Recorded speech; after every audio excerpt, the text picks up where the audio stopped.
দেখুন গণভবনে গণভবনে কত যে লুটপাট আছে দেখুন। অনেকদিন হেরা নির্যাতন করছে, এখন হেদেরকে করতেছে, হেদের কেমন লাগতেছে দেখুন। তাই বলতেছে একজন আরেকজনের ক্ষমতার অপব্যবহারে আপনারা একজন আরেকজনকে এভাবে নির্যাতন করবেন না। নির্যাতনের পরিণাম দেখুন, একজনকেও একটা মানুষকে কত কষ্ট দিলে যে নিজেই কষ্ট ভুগতে হয়, এটাই দেখুন আজকের প্রমাণ, আজকে সরাসরি প্রমাণ দেখুন। এ সারা জীবন মানুষকে কষ্ট দিয়েছে, মানুষের ভবন কাড়ে নিয়েছে। এ দেখুন আজকে হের ভবনের কী অবস্থা, গণভবনের কী অবস্থা দেখুন।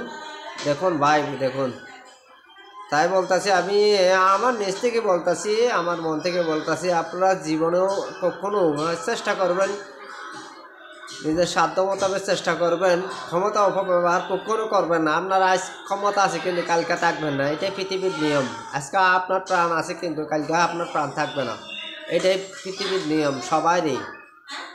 দেখুন ক্ষমতার অপব্যবহার কখনো করবেন না। দেখুন দেখুন গণভবনের কী অবস্থা, আজকার গণভবনের কী অবস্থা দেখুন।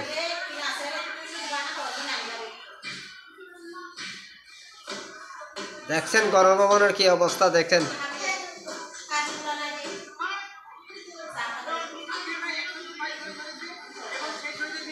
এটা একটা কথা মনে রাখবেন কেন, আল্লাহ সবাইকে কখনো ছাড় দেবে না, কিন্তু একদিন না হলে একদিন এটা প্রতিদান পেয়ে যাবে। আপনার পাপ করবেন, পাপের ফসল আপনি একদিন পাবেন।